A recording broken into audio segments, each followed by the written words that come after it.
Api dengan cepat menghanguskan toko kosmetik Eka di Jalan Pekiringan Kota Cirebon, Jawa Barat, Selasa pagi. Peristiwa ini membuat para pedagang di sekitar lokasi panik dan berusaha menyelamatkan barang dagangannya agar tidak turut terbakar.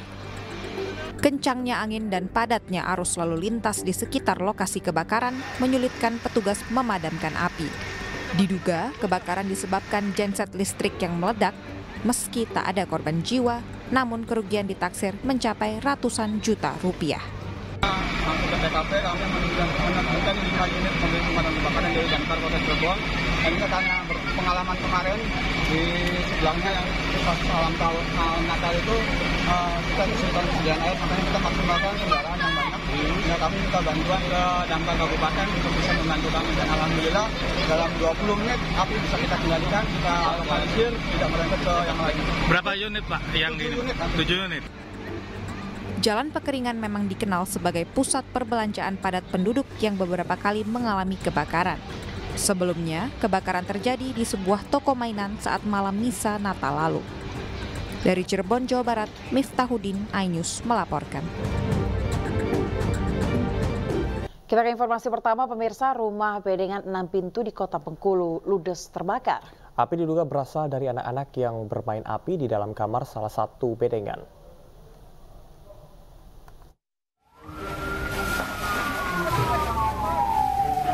Tim pemadam kebakaran Kota Bengkulu mengerahkan 6 armada mobil PBK dan puluhan personil guna memadamkan api yang menghanguskan bedengan 6 pintu di kawasan Nusa Indah, Kota Bengkulu, Selasa siang.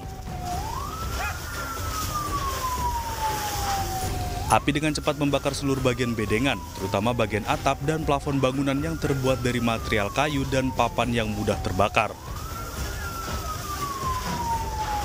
Dugaan sementara kebakaran akibat adanya beberapa anak yang bermain api di dalam kamar.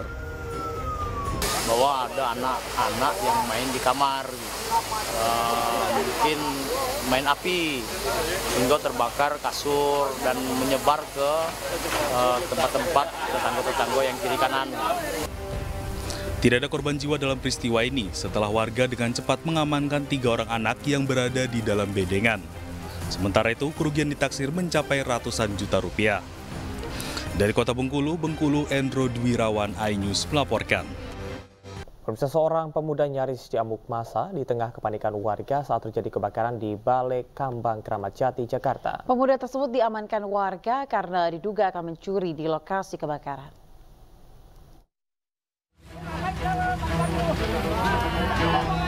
Pemuda ini diamankan warga dari lokasi kebakaran di Jalan Gardu, Balai Kambang, Kramat Jati, Jakarta Timur. Warga mengamankan pemuda ini lantaran keberadaannya mencurigakan di tengah kepanikan warga yang sedang menyelamatkan barang-barang. Kekesalan warga memuncak karena menduga pemuda ini sedang mencari kesempatan untuk mencuri di rumah yang terdampak musibah kebakaran. Pemuda ini akhirnya terhindar dari sasaran amuk massa setelah diamankan petugas Satpol PP. Saya minta temenin untuk ambil surat rumah. Oh, yang ibu-ibu tadi? Ya oke. Orang laki-laki ngikut. Saya tanya ke ibu yang punya rumah, Bu, ini saudara bukan? Bukan. Saya panggil warga 1 orang untuk ngamanin tersangka itu. Terus dia pengakuannya apa? Pengakuan tadi jual bensin ini, bensin eceran. Tapi ternyata bukan. Ternyata bukan, faktanya warung bukan. Sebelumnya kebakaran di sebuah toko bangunan di Balai Kambang membuat warga panik lantaran api membesar dengan cepat. Dari Jakarta, Rio Manik, iNews melaporkan. Pemirsa, sebuah minibus penuh penumpang hangus terbakar di Jalan Sultan Agung, Bandar Lampung. Kobaran api dengan cepat membesar dan menghanguskan mobil.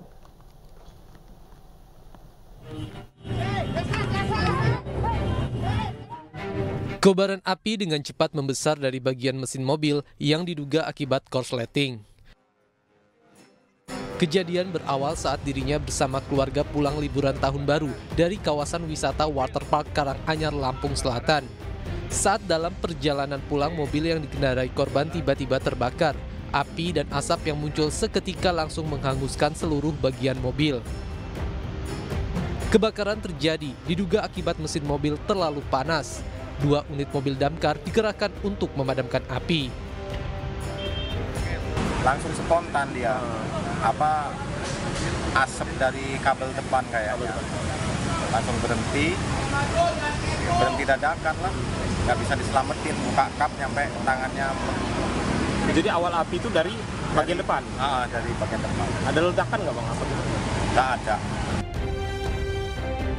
Tidak ada korban jiwa akibat peristiwa ini, namun korban mengalami kerugian mencapai 85 juta rupiah.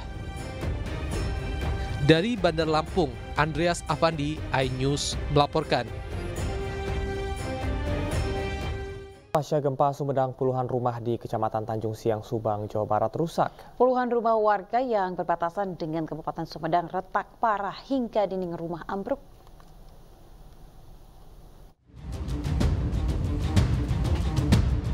Sebanyak 35 rumah di Desa Cikawung, Kecamatan Tanjung Siang, Kabupaten Subang, Jawa Barat rusak setelah diguncang gempa Sumedang pada Senin malam kemarin.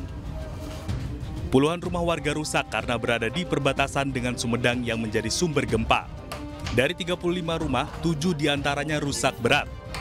Keretakan cukup parah dikhawatirkan akan ambruk jika terjadi kembali gempa susulan. Bahkan satu keluarga terpaksa dievakuasi ke rumah tetangga. Rusakannya apa sih kan?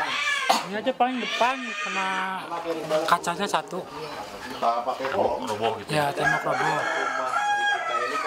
Yang dulu? Nggak ada korban kan? Nggak ada, ini betul ini lagi kosong. Nggak dihuni. Tidak ada korban jiwa, namun masyarakat diimbau waspada jika terjadi gempa susulan. Dari Subang, Jawa Barat, Yudi Heriawan Juanda, iNews melaporkan. Pemirsa, pasca gempa susulan, puluhan pasien di RSUD Sumedang, Jawa Barat diungsikan ke tenda darurat. Ya, para pasien mengaku trauma dan khawatir terjadi gempa susulan.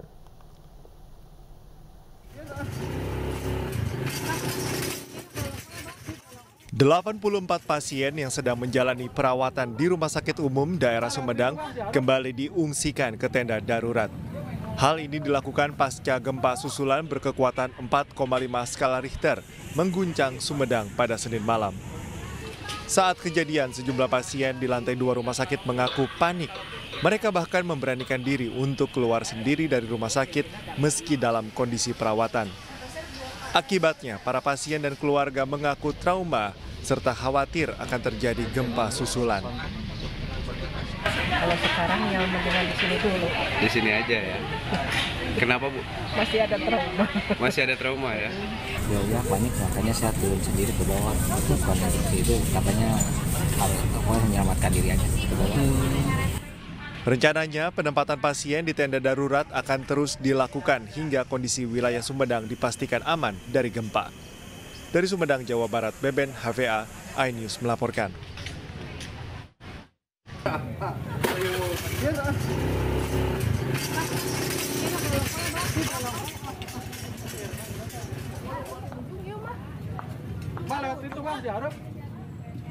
Nah, masih di iNews Pagi bersama dengan saya Camar dan juga Ayah Nufus. Pemirsa, mantan Menko Kemaritiman Rizal Ramli meninggal dunia di usianya yang ke-69 tahun. Ia menghembuskan nafas terakhir di Rumah Sakit Cipto Mangunkusumo.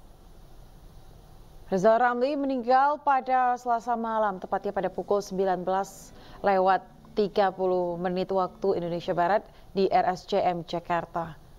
Rizal Ramli lahir di Padang, Sumatera Barat 10 Desember 1954. Dikenal sebagai aktivis sejak mahasiswa, Rizal dikenal sangat kritis terhadap jalannya kebijakan pemerintah. Rizal pernah menjabat sebagai Kepala Badan Urusan Logistik Bulog periode 2000-2001. Di tahun yang sama, ia juga menjabat Menko Ekonomi, Keuangan, dan Industri. Di era Presiden Joko Widodo, ia dipercaya menjadi Menko Bidang Maritim dan Sumber Daya Indonesia periode 2015-2016.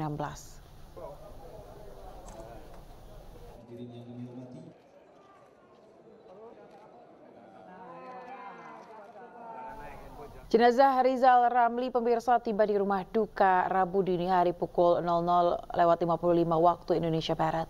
Ya, almarhum akan dimakamkan pada hari Kamis di TPU Jeruk Purut. Dan berikut laporan Amrina Rida dan juru kamera Seto Pratomo dari rumah duka Rizal Ramli. Kabar duka datang dari sosok politikus dan juga ekonom tanah air, yakni Rizal Ramli yang diketahui meninggal dunia pada hari Selasa malam di Rumah Sakit Cipto Mangunkusumo. Info yang kami dapatkan memang untuk almarhum dari Rizal Ramli sendiri memang telah dirawat di Rumah Sakit Cipto Mangunkusumo sejak 1 bulan yang lalu, sejak bulan November. Untuk jenazah dari almarhum sendiri memang tadi sudah sampai ke rumah duka pada pukul 12:52 dan memang sejak tadi kami melihat di rumah duka sendiri ada sejumlah tokoh-tokoh dan juga tokoh-tokoh pemerintahan dan juga politikus yang datang kemari dan melayat juga menyampaikan belasungkawanya mereka, di antara lain adalah Waketum DPP Partai Gerindra Ferry Juliantono, lalu juga hadir tadi yang melayat Aiman Wicaksono selaku politikus dari Partai Perindo, begitu juga tadi hadir juga politikus dari Partai PDIP yakni Masinton Pasaribu. Berdasarkan informasi yang kami dapatkan, rencananya untuk almarhum sendiri akan dimakamkan di TPU Jeruk Purut pada hari Kamis, namun memang untuk waktunya masih harus menunggu diskusi dari pihak keluarga, dikarenakan sampai saat ini masih menunggu kedatangan dari salah satu anak dari almarhum yang masih berada di Amerika Serikat, sehingga untuk waktu dikebumikannya masih harus menunggu kedatangan dari anak dari almarhum Rizal Ramli sendiri. Almarhum Rizal Ramli sendiri diketahui memang pernah menjabat sebagai Menteri Keuangan Indonesia pada Kabinet Persatuan pada Presiden ketika masa pemerintahan Presiden Abdurrahman Wahid. Selain itu juga pernah menjabat sebagai Menteri Koordinator Bidang Kemaritiman Republik Indonesia sejak 2015. Sejumlah orang memang merasakan duka yang amat dalam atas kehilangan dari almarhum Rizal Ramli yang dikenal sebagai sosok yang kritis dan juga sosok yang memang mumpuni di bidang ekonomi. Dari Jakarta, Amrina Rida, Seto Pratomo, iNews melaporkan.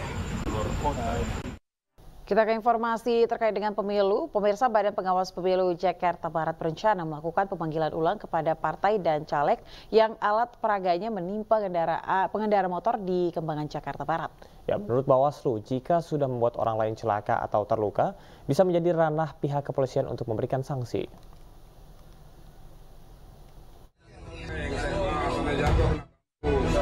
Inilah rekaman CCTV yang menunjukkan sejumlah pengendara motor tertimpa alat peraga atau spanduk dari partai di kawasan Kembangan, Jakarta Barat beberapa hari lalu.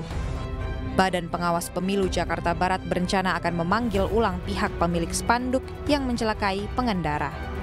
Bawaslu sendiri akan melakukan evaluasi terkait pemasangan alat peraga dan spanduk di tempat-tempat yang tidak dilarang. Evaluasi dimulai dari ikatan alat peraga hingga material penunjang yang diperlukan untuk memasang alat peraga.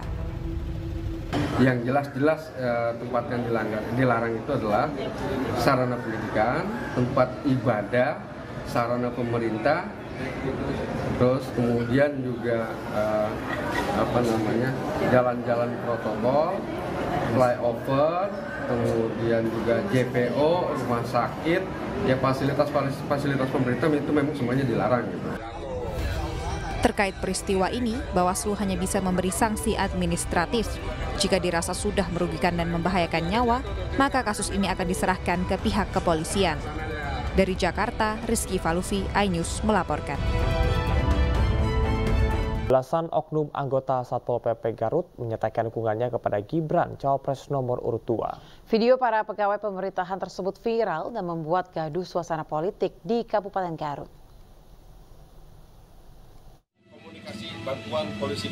Viral video sejumlah oknum anggota Satuan Polisi Pamong Praja Kabupaten Garut, Jawa Barat memberi dukungan pada calon wakil presiden nomor urut 2 Gibran Raka Buming Raka. Dalam video tersebut mereka menyatakan Indonesia butuh pemimpin muda di masa depan. Kami dari Forum Komunikasi Bantuan Polisi Pamong Praja Kabupaten Garut menyatakan Indonesia membutuhkan pemimpin muda di masa depan. Mas Gibran Raka Buming Raka. Terima kasih. Ketua Bawaslu Kabupaten Garut Ahmad Nurul Syahid mengatakan pihaknya telah melakukan sidang pleno dan akan segera memanggil Satpol PP yang berada dalam video viral ini. Yang jelas untuk semua pegawai pemerintah daerah itu pemerintah ya harus netral, itu harus netral. Tapi kami akan berusaha salah satunya itu memastikan orang-orang yang ada di video itu statusnya dia honorer atau misalnya ASN, baik itu P3K ataupun PNS. Itu yang dalam proses penelusuran yang ingin kami dapatkan informasi.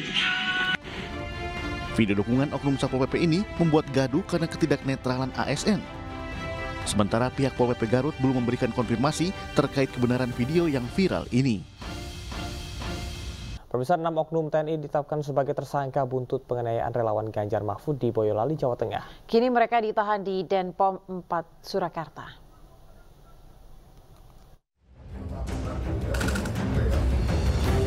Enam oknum TNI ditetapkan tersangka buntut penganiayaan relawan Ganjar Mahfud di Boyolali. Kini mereka ditahan di Denpom 4/4 Surakarta. Pengeroyokan relawan Ganjar Pranowo Mahfud MD terjadi di depan Batalion Infanteri 408 Raider Kodam 4 Diponegoro. Dalam rekaman CCTV, sejumlah oknum prajurit menghampiri pemotor yang tengah melintas, lalu menarik dan menganiaya para korban hingga terjatuh ke jalan. Kapuspen TNI, Brigjen Nugraha Gumilar menyatakan, dugaan pengeroyokan relawan Ganjar Mahfud oleh oknum TNI sudah diinvestigasi oleh Denpom Surakarta. Sementara Ganjar Pranowo bersama istri Siti Atikoh menjenguk relawannya yang menjadi korban penganiayaan di RSUD Pandan Arang, Boyolali, Jawa Tengah. 2 dari 7 relawan masih dirawat intensif dan Siti Atikoh tak kuasa menahan tangis saat mendengarkan kisah kelam yang dialami relawan Ganjar Mahfud. Tim Liputan iNews melaporkan. Sementara itu pemirsa, ratusan kotak kardus logistik pemilu 2024 ditemukan di sebuah gudang ilegal di Jalan Yosudarso, Gunung Sitoli, Sumatera Utara. Proses pengantaran logistik tersebut dilakukan oleh jasa ekspedisi ilegal dan tidak dikawal oleh pihak kepolisian.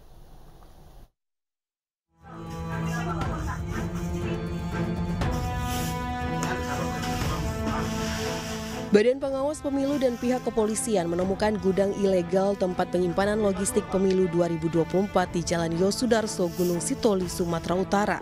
Logistik pemilu yang ditemukan tersebut merupakan kebutuhan untuk 5 kabupaten kota di Kepulauan Nias, Sumatera Utara. Sebelum ditemukan, ratusan kardus logistik pemilu ini diduga diangkut dari Sibolga dengan menggunakan jasa ekspedisi yang juga ilegal dan tidak dikawal petugas. Kami dapat info dari pihak kepolisian, dikonfirmasi. Nah, setelah kami cross-check di lapangan, kami juga konfirmasi dengan pihak salah seorang rumah penduduk di Desa Sewe, Kecamatan Gunung Sitoli, Kota Gunung Sitoli. Beliau mengatakan bahwa membenarkan bahwa di rumah yang ditempati itu ada barang logistik yang seyogianya itu disampaikan di gudang logistik resmi KPU Kabupaten Kota sekepulauan. Namun pada perjalanannya hasil ekspedisi yang disampaikan yang tiba di kepulauan ternyata tidak resmi sampai di gudang logistik. Berdasarkan hasil penelusuran kami di dalam kotak atau kardus yang ada di salah satu rumah penduduk itu ada berupa C plano yang ada di dalam kardus, tetapi kondisi kardus memang sebagian besar dalam keadaan rusak. Penemuan 476 kotak kardus logistik pemilu di gudang ilegal ini membuat publik kembali bertanya-tanya dan curiga akan terjadi kecurangan saat pelaksanaan pemilu 2024 nanti. Tim Liputan iNews melaporkan. Pemirsa, kebijakan penyaluran bansos menuai polemik. Banyak pihak curiga penggunaan bansos dijadikan alat politik untuk mendulang suara dalam ajang Pilpres 2024. Ya, salah satu kritikan datang dari Putri Gus Dur Alisa Wahid yang mengkritik keras pernyataan Zulkifli Hasan.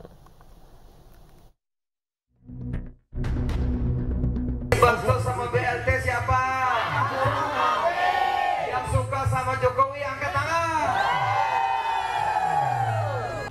Pernyataan Zulkifli Hasan memantik kritik salah satunya dari Alisa Wahid, putri Presiden RI ketiga Gus Dur. Zulkifli Hasan dianggap membodohi masyarakat dengan mempolitisasi bansos jelang pemilu 2024. Kebijakan penyaluran bantuan sosial atau bansos menjadi polemik karena dilakukan di masa kampanye. Banyak pihak menuding bansos dijadikan alat politik untuk mendulang suara di Pilpres 2024. Deputi Hukum TPN Ganjar Mahfud Todung Mulya Lubis meminta agar pejabat pemerintah menunda pemberian bansos sampai Pilpres agar tidak menimbulkan kecurigaan dan prasangka.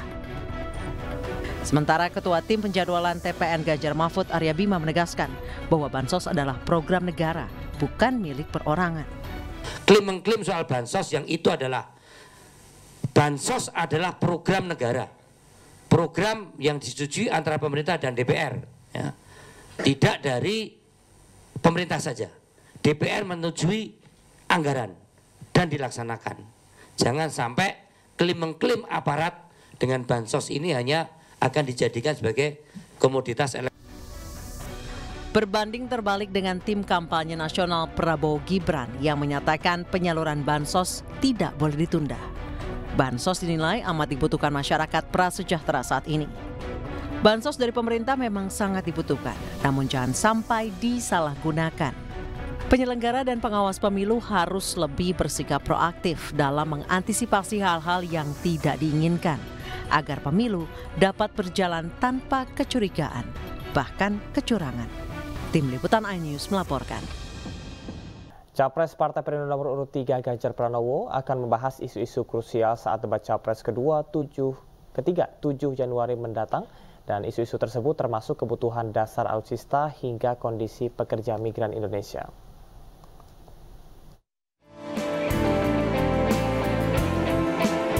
Jelang debat kedua calon presiden 2024, Capres nomor urut 3 Ganjar Pranowo mengatakan akan membawa isu-isu krusial terkait alutsista hingga pekerja migran Indonesia. Hal itu dikatakan Ganjar saat mengunjungi pabrik mainan plastik di Kendal, Jawa Tengah, Selasa siang.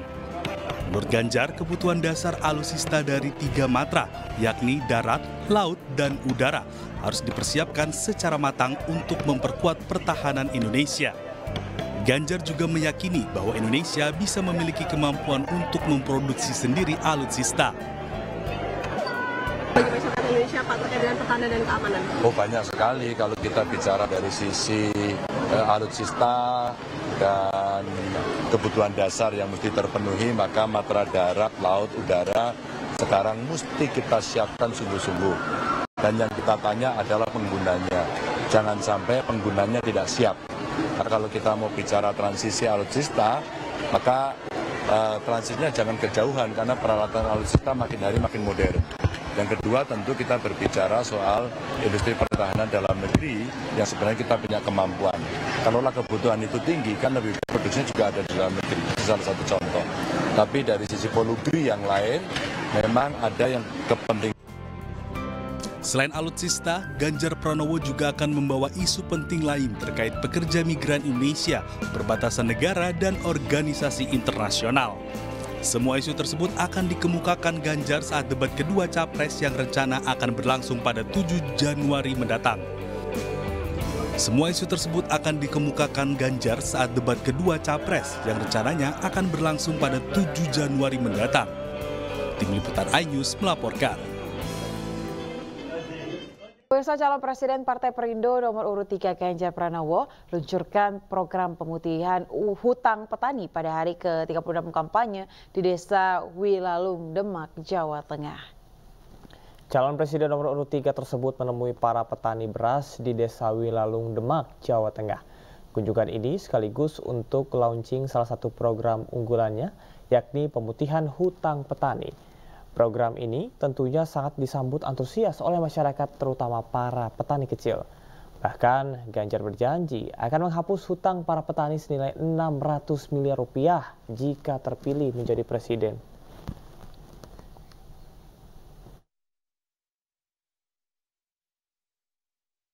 Calon Wakil Presiden nomor urut 3 Mahfud MD berziarah ke makam Wakil Presiden Indonesia pertama Muhammad Hatta. Menurut Mahfud, Bung Hatta merupakan tokoh besar Indonesia. Mahfud MD tiba di pemakaman umum Tanah Kusir, Kebayoran Lama, Jakarta Selatan sekitar pukul 16.00 waktu Indonesia Barat. Mahfud disambut oleh 3 putri Bung Hatta, yaitu Mutia Farida Hatta, Gembala Rabia Hatta, dan Halida Nuria Hatta. Kedatangan Mahfud ke makam ini menjadi pesan ke publik jika bangsa Indonesia pernah punya tokoh besar yang tidak bisa hilang dari sejarah lahirnya Indonesia.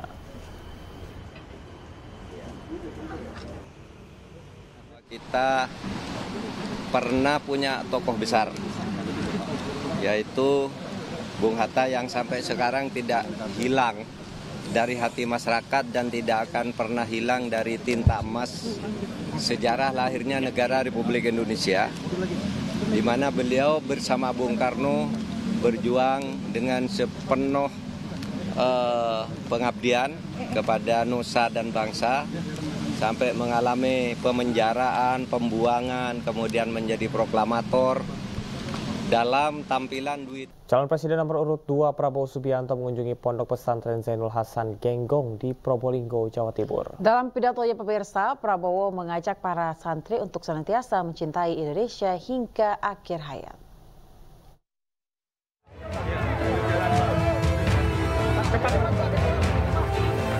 Setibanya di Pondok Pesantren Zainul Hasan Genggong, Probolinggo, Jawa Timur, calon presiden nomor urut 2 Prabowo Subianto langsung disambut para santri.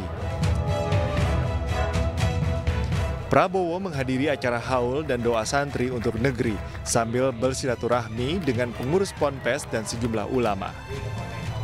Pengasuh Pondok Pesantren menyebut sosok Prabowo sudah dianggap sebagai keluarga. Dalam sambutannya, Prabowo mengajak para santri untuk senantiasa mencintai Indonesia hingga akhir hayat. Beliau hadir ini sebagai kapasitas ingin menghadiri haul akbar. Ya, kebetulan haul ini kan bertepatan di awal tahun, sekaligus jadi momen kita untuk berdoa bersama kebaikan bangsa, kemaslahatan umat ini. Beliau berkenan hadir hanya karena haul malam, beliau bisa hadir pagi. Akhirnya kita buatkan acara forum silaturahmi dengan tajuk doa santri. Dalam acara ini, para santri dan ulama berdoa bersama agar gelaran pemilu 2024 bisa berjalan damai. Dari Probolinggo, Hana Purwadi, iNews melaporkan. Video belusukan Capres nomor urut 2 Prabowo Subianto ke Kampung Sawah Cilincing, Jakarta Utara menuai sorotan. Pasalnya pemirsa, belusukan Prabowo diduga dilakukan dengan settingan dan ada dugaan politik uang saat berkunjung.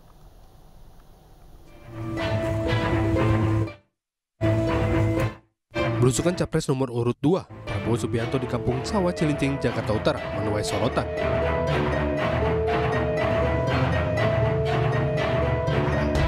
Pasalnya belusukan yang dilakukan pada 30 Desember 2023 tersebut diduga dilakukan by setting. Selain itu, salah seorang warga juga mengaku didata oleh aparat serta mengaku adanya pemberian uang sebesar Rp100.000 kepada anak-anak di wilayah tersebut. Kamera dulu, kamera itu yang 2 orang tuh sini sampai ke rumah saya tuh, ke situ tuh masuk. Misalnya, ada apa sih Om? Enggak, buat shooting katanya Bu. Shooting apa Om? Enggak, shooting aja katanya gitu. Enggak lama ajudannya datang sini. Bu Nini sebentar lagi datang ya. Saya Mama itu apa sih sebentar lagi datang? Enggak lama Pak Prabowo datang. Berarti yang baru dikasih uang anak-anak kecil doang. Berapa? 100.000 anak-anak kecil Pak, anak-anak sini pernah ngegroyok semua. Bagian ajudannya Pak apa namanya tuh? Apa tuh namanya? Iya Pak Teddy ya. Teddy. Ambil KTP sama kakak. Buat apa? Enggak tahu. Babingsa yang ambil orang abrik kayak pakaian loreng-loreng. Tentara. Minta data gitu? Iya, saya diambil, mama saya diambil. Buat apa bilangnya? Enggak tahu buat apa. Ntar ada ya Bu katanya gitu. Kata dia ngomong ke suami saya juga. Ya saya mah gak berharap lah Pak, yang penting ya berharap nggak berharap lah, mudah-mudahan rezeki. Kayak gitu. Aja dari. Dijanji itu yang Babinsa itu minta KTP sama kakak? Iya. Nggak tahu dijanji. Pakai seragam nggak dia? Pakai seragam. Iya kata dia, ntar ya Bu, ada sesuatu katanya dia Pak. Sesuatunya apa tuh belum tahu? Nggak tahu sesuatu apa, nggak tahu. Kan nggak bisa ngejelasin malu, katanya ini gimana. Usai viralnya video ini, pihak Bawaslu dan KPU diharapkan melakukan penyelidikan. Jika terbukti melanggar, KPU dan Bawaslu diminta untuk bertindak tegas. Tim Liputan iNews melaporkan. Sekretaris Jenderal PD Perjuangan Hasto Kristianto menyebut gaya belusukan Capres-Cawapres nomor urut 3 Ganjar Pranowo Mahfud MD berbeda. Ya, menurutnya belusukan Ganjar ini memiliki kekuatan dan dekat dengan rakyat. satu-satunya yang sangat bonding dengan wong cilik, dengan rakyat, itu adalah Pak Ganjar. Dengan tidur di rumah rakyat, dengan melakukan belusukan, ya kami menghargai terhadap upaya yang dilakukan belusukan oleh Pak Prabowo, tetapi hal itu menunjukkan bahwa Pak Prabowo bukan Jokowi. Jadi untuk belusukan aja ya kami maklum bahwa itu tidak mudah, karena belusukan itu diperlukan suatu passion, diperlukan suatu kekuatan dari mata hati, sehingga kesatu paduan pemimpin dengan rakyat yang ditunjukkan oleh Pak Ganjar dan Prof. Mahfud MD ini menciptakan suatu sentimen positif. Selanjutnya kami juga terus memberikan dukungan terhadap pelaksanaan debat yang akan datang. Itu temanya adalah politik luar negeri, keamanan, kemudian terkait dengan aspek-aspek geopolitik, pertahanan. Itu merupakan hal yang sangat strategis, dan di situ juga menunjukkan diferensiasi dari Pak Ganjar Prof. Mahfud, di mana konsep pertahanan yang dikedepankan itu dengan melihat konstelasi geografis, dengan melihat kita adalah negara kepulauan terbesar di dunia, sehingga kita harus menangkap laut sebagai jalan masa depan kita. Itu nanti akan disampaikan berbeda dengan Pak Prabowo yang untuk pengadaan alutsista pun itu harus membentuk suatu PT Teknologi Militer Indonesia yang diisi oleh sahabat-sahabat dekatnya. Nah, ini yang membedakan antara kekuatan pergerakan rakyat membangun kekuatan pertahanan ditinjau dari kemampuan anak bangsa di dalam mengembangkan industri alutsista nasional daripada sekedar beli dan beli, bahkan pakai pinjaman luar negeri yang meningkat hingga mencapai 386 triliun rupiah ketika rakyat menghadapi kenaikan harga kebutuhan pokok bagi kehidupan sehari-hari. Pak Prabowo justru malah menambah hutang luar negeri sebesar 386 triliun untuk beli alutsista, bukan dengan cara memberdayakan industri nasional, kemampuan anak-anak bangsa untuk melakukan suatu loncatan kemajuan dengan percaya pada kemampuan sendiri. Pemirsa, calon wakil presiden nomor urut 2 Gibran Rakabuming Raka tetap masuk kantor di tengah beredar surat pemanggilan dari Badan Pengawas Pemilu Jakarta. Pemanggilan tersebut dilakukan terkait dengan dugaan pelanggaran bagi susu di area Car Free Day Jakarta beberapa waktu lalu. Gibran tiba di Balai Kota Solo, Jawa Tengah Selasa pagi. Diketahui hari ini Bawaslu memanggil Wali Kota Solo yang juga Cawapres nomor urut 2 untuk dimintai keterangan terkait dugaan pelanggaran bagi susu di area Car Free Day Jakarta. Namun tidak ada komentar saat ditanya rekan media terkait pemanggilan dirinya. Putra sulung Presiden Joko Widodo tersebut langsung menuju ke dalam ruang kerjanya. Sementara itu, Bawaslu hari ini juga akan mengirim ulang surat pemanggilan dan diharapkan Gibran Rakabuming Raka dapat hadir dan mengklarifikasi di Bawaslu Jakarta esok hari.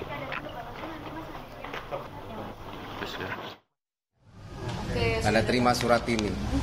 Jadi kalau misalkan Pak Gibran bilang memang belum terima, ya kita kan tidak tahu.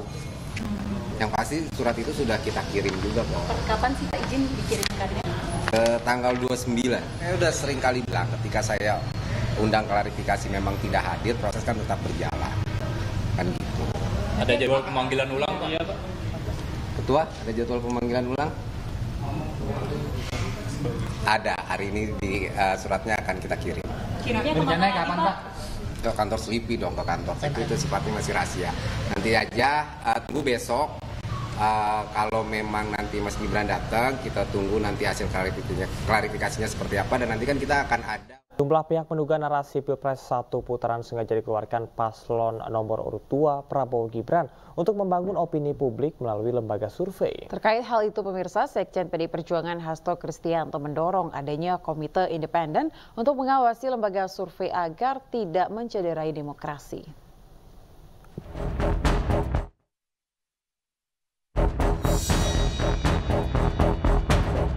Narasi Pilpres 1 putaran terus digelurakan oleh pasangan calon Pilpres nomor urut 2 Prabowo Gibran. Namun narasi tersebut bukan malah mendapat sambutan, justru mendapat kritikan. Politikus PDI Perjuangan Arya Bima menduga narasi Pilpres 1 putaran sebagai upaya pengkondisian paslon nomor urut 2 untuk membangun opini publik dengan menggunakan lembaga survei. Arya menjelaskan dalam menerjunkan kuesioner, lembaga survei harus meminta izin ke Kapolsek, Babin Kaptibmas hingga tingkat RT. Arya pun khawatir dalam proses ini aparat tidak netral. Ada kecenderungan 10 hari inilah sampel yang akan diambil sudah digarap. Ini yang kami temukan, dan di situ secara metodologis memang mungkin bisa dipertanggungjawabkan. Tetapi kenapa sekarang untuk turun suatu survei harus mengalami izin yang demikian menjadi tidak sangat akademis. Nah, ini yang saya kira perlu dicermati, dan hasilnya ada kecenderungan pola-pola pemikiran satu putaran itu akan dipaksakan lewat lembaga survei untuk membangun opini, dan saya tidak ingin target itu akan diselesaikan dengan ketidaknetralisan aparat. Sementara itu terkait adanya dugaan pengkondisian lembaga survei, Sekjen PDI Perjuangan Hasto Kristianto mendorong adanya satu komite independen untuk memantau kredibilitas lembaga survei dalam melakukan riset agar demokrasi Indonesia tetap terjaga. Di sisi lain, di tengah isu Pilpres satu putaran, tim pemenangan nasional Ganjar Mahfud merilis hasil survei internal pasca debat. Hasilnya, paslon nomor urut 1 Anies Muhaimin berada di posisi ketiga dengan elektabilitas 21,7%. Paslon nomor urut 2 Prabowo Gibran menempati posisi teratas dengan perolehan 41,1%. Dan paslon nomor urut 3 Ganjar Mahfud ada di posisi kedua dengan elektabilitas 37%.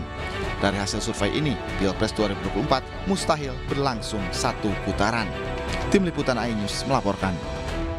Pemirsa, dalam survei yang dirilis Lembaga Survei Pusat Polling atau Puspol Indonesia, Pilpres akan berlangsung 2 putaran. Sementara itu, pemirsa, pasangan Ganjar Mahfud akan maju ke putaran kedua Pilpres.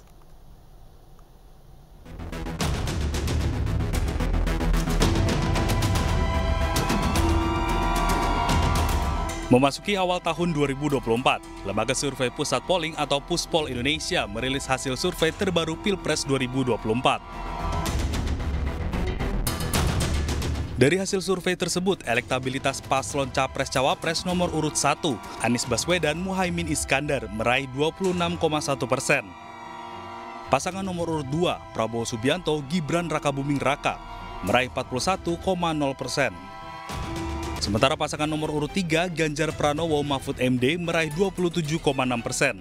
Dengan hasil survei tersebut, pasangan Prabowo Gibran unggul di posisi pertama, diikuti pasangan Ganjar Mahfud, kemudian Anies Muhaimin.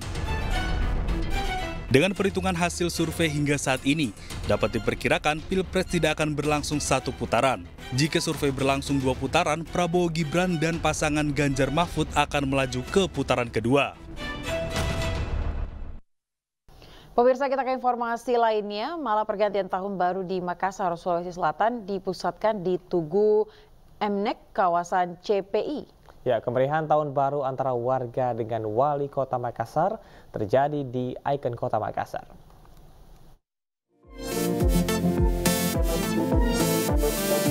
Wali Kota Makassar Muhammad Ramdan Pomanto, seluruh pejabat kepala dinas serta pegawai pemerintah Kota Makassar merayakan malam pergantian tahun baru bersama ribuan warga yang dipusatkan di Tugu Mnek, kawasan CPI, Makassar, Sulawesi Selatan. Ribuan warga yang datang menikmati hiburan dari berbagai penampilan DJ, penyanyi, serta band. Saat memasuki detik-detik pergantian tahun, letusan kembang api menghiasi langit Makassar di sekitar Pantai Losari dan Tugu Mnek. Wali Kota Makassar mengapresiasi kehadiran ribuan masyarakat Makassar yang langsung disapa dari atas kapal pinisi. Resolusinya adalah baik untuk semua. Artinya, insya Allah keberkahan kerja-kerja kita itu dinikmati oleh semua masyarakat Kota Makassar. Nah, baik untuk semua seperti malam hari ini. Kita lihat berbagai macam umur di sepanjang Pantai Losari dengan tertib. Kita terasa betul Makassar sudah menjadi masyarakat modern. Insya Allah tidak ada keributan. Wali Kota Makassar berharap di awal tahun 2024 ini seluruh kinerja di lingkup pemerintah Kota Makassar bisa terselesaikan dengan baik agar bisa dinikmati seluruh masyarakat Kota Makassar ke depannya. Dari Makassar, Sulawesi Selatan, Yul Yuspin, iNews melaporkan. Terima kasih pemirsa, Anda masih di iNews Pagi bersama saya Camar Henda dan Ayan Ufus. Pemirsa, demikian tadi adalah berita pilihan dalam iNews Pagi hari ini dan kita akan ke informasi selanjutnya berkaitan dengan ratusan orang di Kabupaten Pasuruan, Jawa Timur yang mengepung balai desa tempat pelaku begal yang tertangkap diamankan. Akibatnya pemirsa, evakuasi pelaku berjalan dramatis.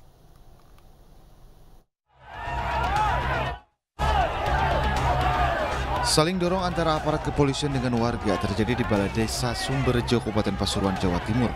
Massa memaksa masuk ke gedung balai desa untuk menghakimi begal yang telah diamankan oleh aparat kepolisian. Massa emosi karena begal telah melukai kepala warga dengan senjata tajam dan mengambil motor korban. Massa berharap begal bisa dihukum maksimal. Saat akan dibawa ke kantor polisi dari balai desa, massa kembali menyerbu begal yang dikawal aparat kepolisian. Amarah massa mereda setelah Wakapolres Pasuruan meminta warga untuk tidak main hakim sendiri. Wakapolres berjanji akan memproses hukum begal tersebut. Bagi kejahatan, namun sama-sama kita lindungi, kita akan lakukan penegakan hukum sesuai dengan aturan yang sudah ada. Pelaku kita amankan, nanti ke Polres, kita tindak lanjuti, dan warga juga seperti itu.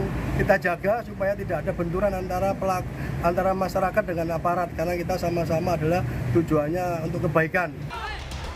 Diketahui begal ini berjumlah 3 orang, salah satu pelaku ditangkap warga, sementara 2 lainnya kabur. Sementara korban yang mengalami luka akibat senjata tajam dibawa ke Puskesmas Winongan untuk mendapatkan perawatan. Dari Pasuruan, Jawa Timur, Jaka Samudra, iNews melaporkan. Pemirsa, warga Besum Distrik Namblong Kabupaten Jayapura membakar 8 bangunan dan fasilitas umum. Aksi pembakaran ini pemirsa dipicu karena tak terima salah satu warganya tewas saat perkelahian antara sejumlah warga mabuk dengan oknum anggota TNI.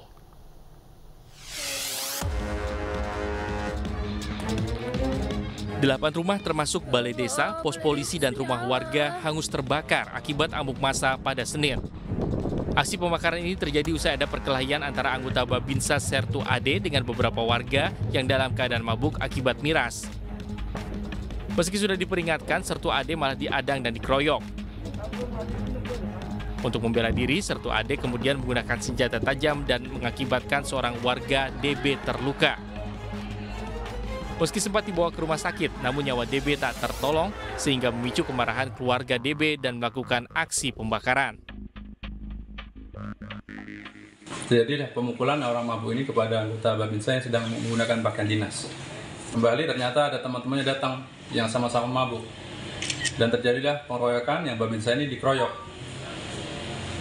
Kemudian karena terdesak, Babinsa dipukul, sehingga anggota Babinsa ini membela diri. Selain rumah terbakar, sejumlah kendaraan jadi sasaran amukan warga. Sementara pihak TNI telah melakukan mediasi dengan keluarga korban. Meski suasana telah kondusif, warga tetap memilih untuk mengamankan diri di masjid. Dari Jayapura, Papua, Freddy Nuboba, iNews melaporkan. Pemirsa, 2 pelaku curanmor ditangkap polisi di Bangkalan, Jawa Timur. Salah satu pelaku mengaku nekat beraksi lantaran kecanduan judi online.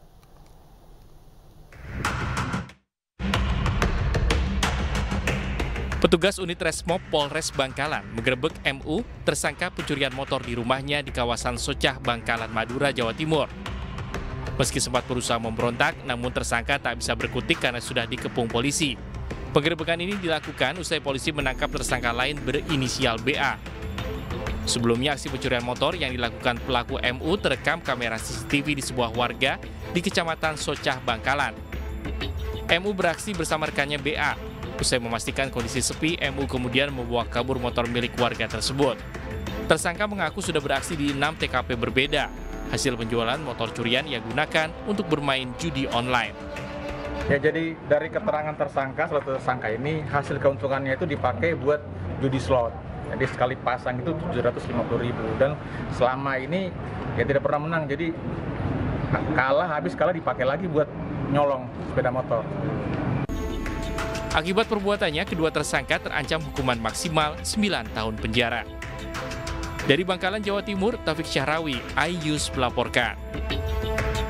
Kita ke informasi lainnya, pemirsa, sebuah tembok pembatas sungai di Kecamatan Sukun, Kota Malang, Jawa Timur ambruk tergerus arus sungai. Akibat kejadian ini, 2 rumah rusak parah.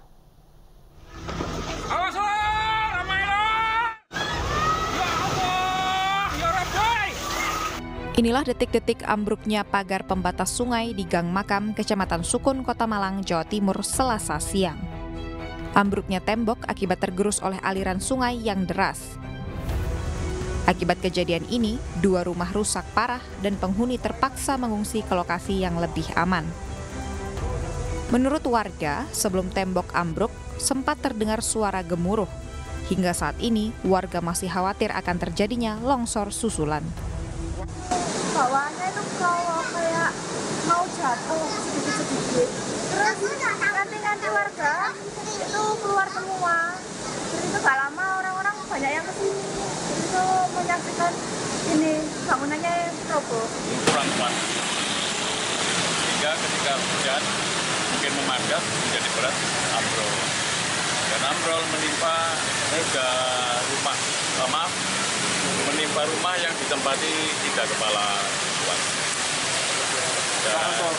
Ya. Tingginya pelecehan yang ambrol itu berapa, Pak? Dari ketinggiannya mungkin sekitar 6 meter mungkin dari dasar 7 meter lebih.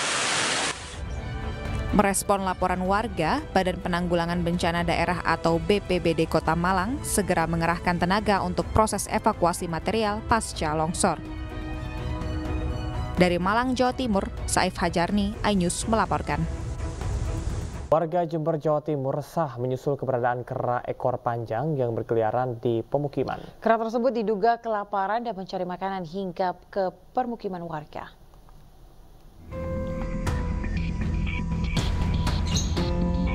Inilah video amatir warga yang merekam kedatangan kera ekor panjang di permukiman warga di Jalan Kaca Piring, Gebang, Jember, Jawa Timur. Kera ini datang dari pagi hingga siang berkeliaran di genteng rumah warga. Warga khawatir kedatangan kera lantaran banyaknya anak-anak bermain. Geram akan ulah kera, warga pun berjaga di lahan pepayanya karena takut dijarah. Takutnya diwaspadai gitu, itu takutnya kena anak-anak. Nah, tadi itu Pak Arif itu tadi pas kebetulan lewat di atas genteng rumahnya gitu. Takut gigit itu. Takut gigit itu. Kemungkinan ini adalah kera atau kera itu liar atau dari kampung sebelah mungkin.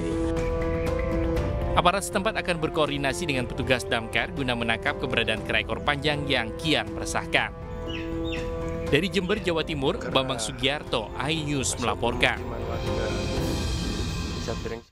Pemirsa, akibat tidak ada akses jalan menuju ke TPU, jenazah terpaksa ditandu melalui persawahan di Kabupaten Bekasi, Jawa Barat. Perjalanan jenazah bahkan kerap kali terkendala persawahan yang banjir di musim hujan.